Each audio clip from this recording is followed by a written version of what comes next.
अस्सलाम वालेकुम स्टूडेंट्स, मैं हूं आपका टीचर आरएमटी। स्टूडेंट देखें, आपके पास पेपर जब प्रेजेंटेशन करनी होती है तो उसमें कौन कौन से वॉल पेंट यूज़ करने चाहिए। तो ये देख सकते हैं आपके पास सारे ये वॉल पेंट है, नीला, ब्लैक है, काला है, ठीक है। तो बेटा ये तमाम के तमाम जो वॉल पेंट आप यूज़ कर सकते हैं, लेकिन आपने अब देखें ये आपके पास ये जो लाइंस हैं ये लगाना बहुत ज़रूरी होती हैं। अक्सर औक़ात होता ये है कि जब आप बोर्ड के पेपर देने जाते हैं तो टाइम थोड़ा सा कम होता है, तो वो स्टूडेंट जो है ये लाइंस नहीं लगाते। तो बेटा आपने सबसे पहले एक चीज़ ज़हन में रखें, इन लाइंस को लगाना बहुत ज़रूरी है। सबसे पहले आप लाइनें लगाएं। इनसे लगाने से ये होता है कि आपके पास जो पेपर्स है उसकी जो खूबसूरती है वो बहुत ज़्यादा बढ़ जाती है। चाहे वो पंजाब बोर्ड, पूरे पाकिस्तान के अंदर बेटा टोटल 29 बोर्ड्स हैं और 3 टेक्निकल बोर्ड्स हैं। तमाम के तमाम बोर्ड्स के अंदर इस चीज़ को फॉलो किया जाता है। अगर आप इस तरीके से लेके चलते हैं, ये लाइंस लगाते हैं, तो इंशाल्लाह आप लोगों के मार्क्स जो हैं वो आने के बहुत ज़्यादा अच्छे चांस होते हैं। तो लेकिन होता यह है कि अक्सर कास्ट स्टूडेंट जो है ये लाइन नहीं लगाते, और जिसकी वजह से जब पेपर जो चेक करने वाला जो सब एग्जामिनर होता है तो वो उसको पेपर अच्छा नहीं लगता। आया कि आपके पास उसके सवाल जितने मर्जी आपने अच्छे किए हों, तो वो इस चीज़ को ये समझ रहा होता है कि एक स्टूडेंट जो है उसको कम से कम 12 साल के अंदर यही समझ नहीं आई कि पेपर रिप्रेजेंटेशन कैसी होनी चाहिए। तो बेटा आपके पास एक चीज़ ध्यान में रखें, इन तमाम चीज़ों को आपने लेके चलना है। और इसमें देखें, ये जो आपके पास स्क्रीन है, ये नज़र आ रहा होगा आपको, ये इसमें आपने सवाल किस तरीके से रिप्रेजेंट करना है। ये आज मैं उर्दू का जो पेपर है उसके मतलब आपको बताऊंगा कि किस तरीके से आपने शायर का नाम लिखना है और किस तरीके से इसको रिप्रेजेंट करना है। क्वेश्चन नंबर कैसे लिखना है, सवाल नंबर कैसे लिखना है। तो देखें, सबसे पहले आप लिखें सवाल नंबर 2। तो बेटा आप सबसे पहले सवाल, मिसाल के तौर पे सवाल नंबर 2 लिखा है, तो इस चीज़ को भी ज़हन में रखें। आप ये जो कहते हैं ना टक्के वाला जो कट किया होता है, जो मार्कर है उसको यूज़ करें। बस जो मर्जी मार्कर यूज़ करें, सबसे बड़ी मेन बात ये होनी चाहिए कि आपके जो पेपर है उसमें खूबसूरती आए। और इसमें ब्लैक मार्कर, ब्लू मार्कर, जो भी आपको अच्छा लगता है वो यूज़ कर सकते हैं। बेटा इसमें जो भी मार्कर आप यूज़ करना चाहते हैं, जैसा कि मैंने बताया, इसमें मार्कर यूज़ करें, उसमें सवाल नंबर लेकिन बेटा एक चीज़ ध्यान में रखनी है आपने, जब आप सवाल नंबर लिखते हैं, सवाल नंबर जैसे नंबर 2 है, उर्दू का पेपर आपको मैं ये बता रहा हूँ, इसमें पेपर को किस तरीके से रिप्रेजेंट करना है।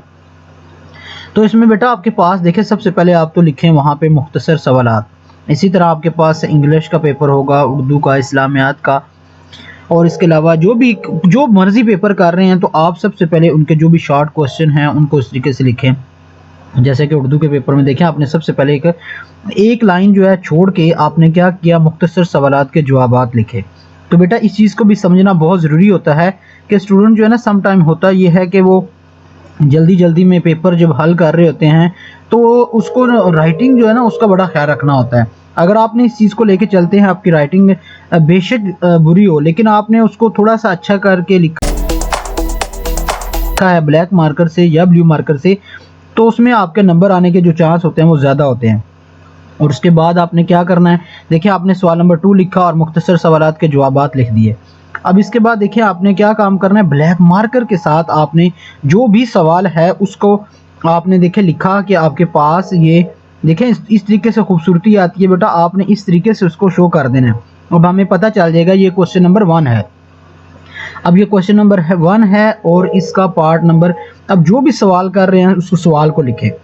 अब आपने क्या काम करना है, उसी लाइन के नीचे ही आपने फिर सवाल शुरू करना है। तो कुछ स्टूडेंट क्या करते हैं, 2 से 3 लाइनें छोड़ देते हैं, तो बेटा ये काम नहीं करना। और हाँ, तो बेटा कुछ स्टूडेंट ये भी काम करते हैं, क्वेश्चन नंबर 1 लिखा है ना, तो उसका क्वेश्चन पेपर से पहले सवाल लिखना शुरू कर देते हैं। तो बेटा ये सवाल भी नहीं लिखना।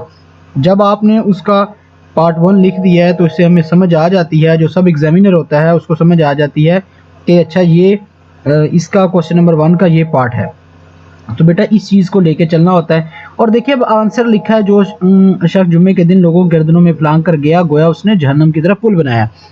तो बेटा अब होता ये है कि जो आपका यहाँ पे ये तो नज़र आ रहा है, ठीक है, कि ये मैंने एक लाइन लिखी है, लेकिन जब आप तशरीह करते हैं या इसको जिस तरीके से भी लिखें, अब देखें आंसर तो पूरा नहीं लिखूंगा, लेकिन यहाँ पे आपको एक बता दिया, देखें लाइन किस तरीके से नीचे लगानी है। इस चीज़ को भी मद्देनज़र रखना होता है कि आपने जैसे क्वेश्चन कंप्लीट किया, देखें ये लाइन लगाएं, तो इसमें कोई टाइम ज़्यादा नहीं लगता। तो बेटा ये लाइन लगाएं, और उस लाइन लगाने के बाद देखिए आपने क्या काम किया, ब्लू मार्कर से लाइन लगा दी है, नज़र आ रही है ना आपको तमाम स्टूडेंट्स को। बेटा आपने इस तरीके से इसको फॉलो करना है। इन चीज़ों को अगर आप लेके चलेंगे तो इंशाल्लाह जैसे ही आपका रिज़ल्ट आएगा तो आपको खुद अंदाज़ा हो जाएगा, अच्छा ये तो हमारे बहुत अच्छे मार्क्स आ सकते हैं।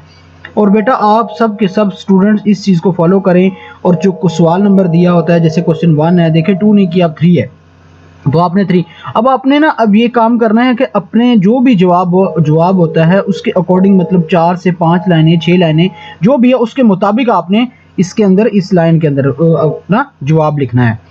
और ये काम नहीं करना कि जैसा कि मैंने यहाँ लिखा है कि और अल्लाह तुम्हारी लड़ाई के बारे में काफ़ी है, ठीक है।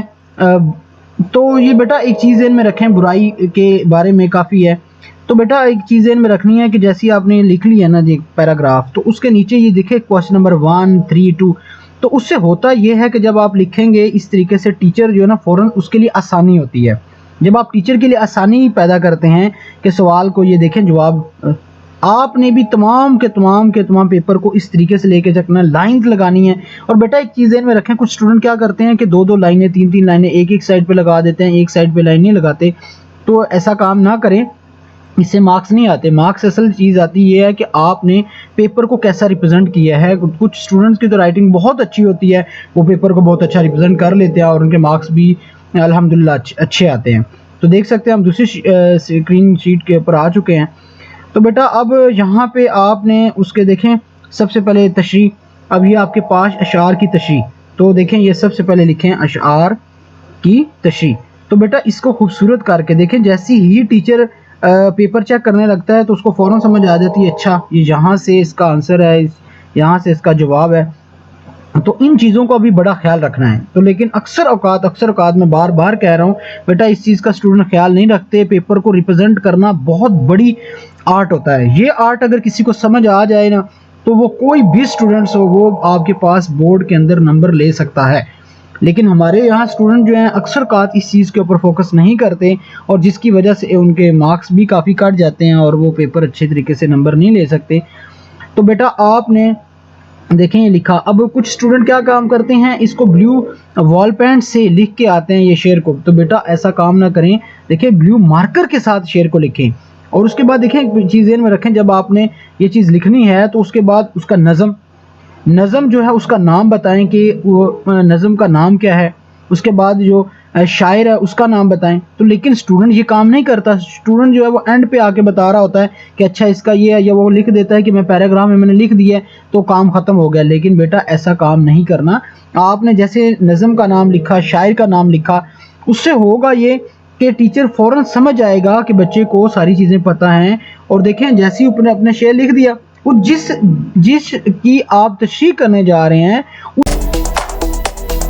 उस शेर को लिखा, उसके नज़म का लिखा, उसके शायर का लिखा, उसका मफ़हूम लिखें, उसकी तशरीह लिखें।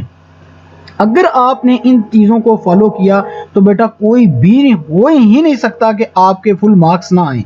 ये उर्दू इस्लामियात, जितने पाक स्टडी, ये जो उर्दू के जो पेपर होते हैं, इन तमाम के अंदर आपने इस चीज़ को फॉलो करना है। इंशाल्लाह आप लोगों के मार्क्स बहुत अच्छे आएंगे। और बेटा अगर फिर भी कोई समझ नहीं आई तो आप लाजमी मुझसे पूछ सकते हैं, मैं इसके मतलब लाजमी गाइड करूंगा। बाकी इंशाल्लाह बहुत जल्द कोई नई अपडेट आएंगी तो वो भी आपको लाजमी बताऊंगा। और इसके बाद इंशाल्लाह पास पेपर भी अपलोड होंगे। फेडरल बोर्ड के पास पेपर मेरे पास आ चुके हैं और वो इंशाल्लाह मैं आपको आज अपलोड करना शुरू करूँगा। कुछ दिनों से टाइम नहीं मिला जिसकी वजह से मैं अपलोड नहीं कर सका। तो बेटा ये देखें आपके पास तशरीह आपने लिखा, शायर का नाम, मफ़हूम, तशरीह, अब तो सारी की सारी देख सकते हैं, पैराग्राफ बन के आपके पास सामने आ गया है। तो ये कोई भी टीचर है, कोई भी सब एग्जामिनर जब पेपर चेक करेगा, बेटा पाकिस्तान के अंदर टोटल जो है 29 बोर्ड्स हैं, 3 टेक्निकल बोर्ड्स हैं और पंजाब के अंदर 9 बोर्ड्स हैं। किसी भी आप बोर्ड से हैं इस चीज़ को फॉलो करें और अपने नंबर अच्छे लें, क्योंकि पाकिस्तान के अंदर बेटा एक चीज़ मदर क़ौम देखें, नंबर को देखा जाता है कि आपके नंबर कितने हैं। उसके बाद की बात होती है कि वो उसने पेपर उसको आता क्या है या ये चीज़।